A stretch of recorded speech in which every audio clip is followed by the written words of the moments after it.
Déjà, je remercie les organisateurs de m'avoir invité à échanger sur ce sujet très intéressant. Je n'ai pas de conflit d'intérêt. Alors donc, voyons comment la question était posée. Je me suis dit donc, bon, la kiné motrice, a priori, depuis un bon moment maintenant, puisque cette étude, elle a été publiée en 2008, enfin, ces recommandations étaient publiées en 2008, on connaît l'utilité de la kiné motrice.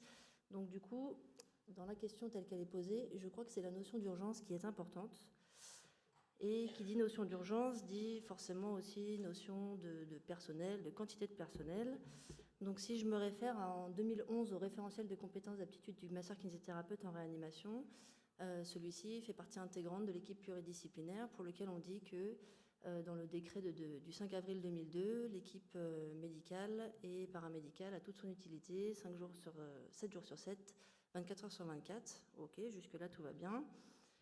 Sauf que déjà, si je me réfère à cette étude démographique en 2012, qui a été publiée, déjà on nous annonce que les kinésithérapeutes sont représentés à 0,9 équivalent temps plein dans les structures qui ont été interrogées en France.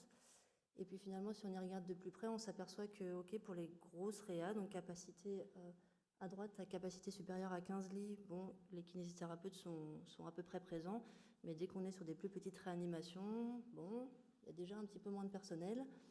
Et puis dans cette étude est aussi mis en évidence que quand on est un centre hospitalier universitaire, on a un petit peu plus de kinés présents que si on a un centre hospitalier général.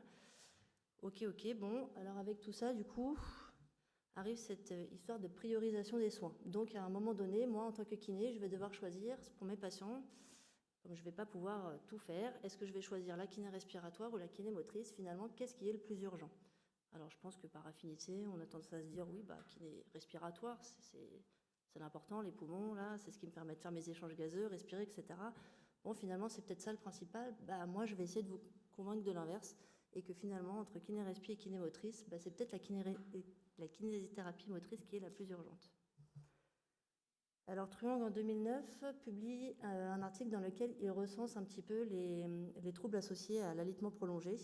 Donc vous voyez déjà que ça touche tous les systèmes. Enfin, tous les systèmes là ne sont pas représentés, mais on sait que ça touche tous les systèmes. Et là, si on regarde un petit peu au niveau musculo-squelettique, on voit que ça touche le muscle dans son ensemble, avec des amyotrophies, diminution de la longueur du muscle, modification des fibres. Ça touche la densité osseuse. Au niveau pulmonaire, on a l'apparition d'atelectasie, de pneumonie, ok, cardiovasculaire, des troubles orthostatiques, des insuffisances cardiaques, ok. Bon, avec tout ça, on se dit que pour enrayer les troubles de décubitus et toutes ces faiblesses acquises en réanimation, peut-être que la kinémotrice pourrait faire quelque chose. D'autant plus que sur cette étude publiée en 2016 par Joly, on voit que l'immobilisation chez les sujets sains provoque un impact sur les muscles posturaux dans les 4 heures. Ok, et après une semaine, on a une diminution de la force musculaire de 5 à 10% avec une perte moyenne de 1 à 1,3% de la masse musculaire quotidienne. Ok, bon, là on se dit sur des sujets sains, c'est déjà grave. Alors bon, qu'est-ce qui va se passer pour nos sujets malades? En 2002, De Jong publie la première étude randomisée avec des patients qui dit qu'on va avoir 25% des patients touchés par la faiblesse acquise en réanimation à seulement 7 jours de ventilation mécanique. En 2009, Tarek Cherchar dit c'est pas 25%, c'est 66% des patients qui vont avoir un MRC inférieur à 48 et avec une moyenne à 38. Donc là, 66%, ça commence à devenir élevé. Et puis en fait, si on remonte un tout petit peu, en 2000, on a 2 études, Tenila et Tepper, qui disent c'est pas 25, c'est pas 66, mais c'est 100% des patients. Et là, c'est une population de patients avec des chocs septiques ou des défaillances multiviscérales. Et donc ces patients, 100% de patients touchés par la NMAR dans les 72 heures de l'hospitalisation. 72 heures, c'est rien du tout. D'accord? Donc du coup, là, on se dit qu'il y a quand même un petit caractère urgent à venir mobiliser peut-être ces patients. Si on regarde de plus près cette étude de Helliwell, elle nous montre que finalement, entre 0 et 7 jours, c'est finalement à 7 jours, on a déjà perdu pas mal. À gauche, vous avez les fibres lentes, à droite, les fibres rapides. Et donc, du coup, on s'aperçoit que finalement, à 7 jours, c'est peut-être déjà trop tard, d'accord? Donc, il y a bien cette notion de, dans la première semaine, d'aller mobiliser rapidement les patients. Ici, on sort un petit peu du muscle périphérique, on rentre dans le diaphragme. Donc, ce graphique-là est connu de tout le monde, je pense, repris par Kress dans le New England Journal of Medicine en 2014, qui nous montre qu'on a une amyotrophie du diaphragme après 18 heures seulement de ventilation mécanique sans aucune activité diaphragmatique. D'accord? Je pense que souvent, on est interpellé par cette faiblesse périphérique dès qu'on voit qu'effectivement mon patient, il répond plus au niveau musculaire, au niveau des bras, des jambes. On se dit, ah mince, il doit y avoir une neuromyopathie de réanimation. Oui, sauf que finalement, c'est sans doute avant qu'il fallait s'inquiéter, parce que mon diaphragme, il va perdre bien avant mes muscles périphériques. Donc, toujours dans cette notion d'urgence. Si on sort un peu du muscle, on a donc repris dans l'étude de De Jong de 2002, on va s'apercevoir que mes patients qui contractent une faiblesse acquise en réanimation, ils vont avoir une prolongation de la durée de ventilation mécanique. Bon, ça, c'est pas terrible, parce qu'on sait que plus mon patient est ventilé, plus il risque de compliquer. Et puis, s'il a cette faiblesse acquise en réanimation, en plus, il risque de rester plus longtemps en unité de soins intensifs et à l'hôpital en général. C'est ce que confirme aussi Truong en 2009. Donc, vous voyez à gauche, effectivement, augmentation de la durée de ventilation mécanique, augmentation de la durée d'hospitalisation en soins intensifs ou à l'hôpital. Mais il précise aussi, lui, qu'on va avoir une perte de la fonction, d'accord, et qui va s'associer à une diminution de la qualité de vie. Alors là, ça devient vraiment embêtant. Et là, si on regarde après 24 mois, c'est quand même 2 ans plus tard, après ma sortie de réanimation, je m'aperçois que, en fait, les impacts d'une NMAR acquise en réanimation, donc, va être persistante 24 mois après. Donc, sur le graphique, ce que vous pouvez voir en haut à gauche, c'est les muscles de l'appréhension, la force des muscles de l'appréhension. En bas à gauche, vous avez la pression des muscles inspiratoires. En haut à droite, qualité de vie avec le SF36 et le test de marche de 6 minutes en bas à droite. Donc vous voyez que sur tous ces graphiques, on va avoir 24 mois plus tard des conséquences toujours visibles pour ces patients qui avaient contracté une faiblesse acquise en réanimation. Qu'est-ce qu'il faut faire donc? Moi, je vous propose de faire de la mobilisation précoce. Au niveau faisabilité, sécurité, ceux qui sont un peu frileux me diront, d'accord, mais là, tu es en train de te dire qu'on a des patients en réanimation qui sont très graves. Ces patients-là, donc, tu vas les faire bouger, tout ça, on ne risque pas de les aggraver? Bah non, ça c'est bon. La première étude que je vous propose là-haut, elle est de 2009. Il y a une petite chronologie, et la dernière est de 2018. On en reparlera après de ces études. C'est bon, toutes les études montrent que c'est faisable et ça peut se faire en sécurité. C'est bon pour les patients. Donc, quels vont être les impacts de cette réhabilitation précoce? Si je reprends cette étude de 2009 de Burtin, on voit, j'avais commencé par la faiblesse des muscles périphériques, et bien on voit que le quadriceps, il va y avoir un bénéfice à mobiliser mon patient au niveau de sa force isométrique, puisque donc, dans ce schéma-là, ce que vous pouvez voir, c'est une différence significative. Alors, entre la sortie de réanimation et la sortie d'hôpital pour le groupe traitement, et entre les 2 sorties d'hôpital pour le groupe contrôle et le groupe traitement. Donc, pour les muscles périphériques, c'est OK. Cette étude de Cheryl, qui n'est autre que notre modératrice, montre que cette mobilisation précoce, on peut, et même il faut, la faire rapidement, et pour des patients qui sont vraiment très graves, puisqu'elle a pris la population de patients en choc septique. D'accord? Donc, pas de problème, on peut faire de la mobilisation. Cette étude du Lancet de Schweiker de 2009, qui est très célèbre et très intéressante, nous montre plusieurs points importants. Tout en haut, ce que vous pouvez voir, c'est l'impact sur le délirium de réanimation, donc très bien. Moi, je vous ai parlé un petit peu de l'impact sur la ventilation mécanique. Ce que vous pouvez voir en bas, ventilator free days, c'est le nombre de jours où le patient a respiré de façon spontanée, donc très bien, différence significative. Et le dernier point, Barthel Index Score, c'est la fonction musculaire. Donc on retrouve sur ce graphique, on va avoir des patients qui vont avoir une meilleure récupération au niveau fonctionnel.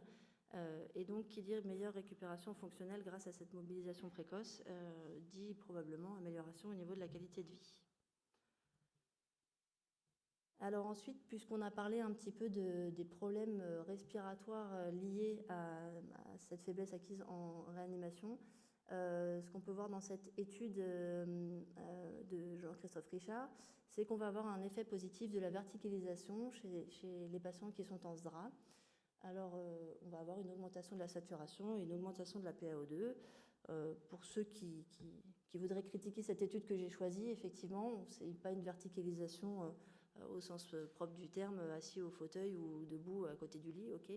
Mais finalement, le changement de position lui-même a quand même induit des effets positifs au niveau respiratoire. Donc, encore une fois, on a l'impression que c'est important de le faire. Et puis ceux qui voudraient être encore un petit peu plus durs pourraient aussi me parler de cette étude de Moss en 2016 qui nous dit que donc c'est une population de patients chez qui on a fait un réentraînement très intensif. Ah oui, mais on l'a commencé à 7 jours. Et en fait, dans ce que je vous ai présenté en amont de tout cela, finalement, on s'aperçoit qu'à 7 jours, c'est peut-être déjà trop tard pour commencer. Et finalement, ok, sur cette étude, il n'y a pas de différence significative, mais peut-être que la population de patients a commencé trop tard son réentraînement à l'effort. Si on résume un petit peu tout ça, on a cette revue de littérature, méta-analyse, qui nous permet de voir justement, donc en haut, vous avez Early and Low Dose Rehabilitation, donc une réhabilitation qui s'est faite tôt et de façon prudente, on va dire, mais qui s'est faite. Et en dessous, vous avez Late and High Dose Rehabilitation, donc une réhabilitation qui se fait plus tardivement, mais de façon plus intensive.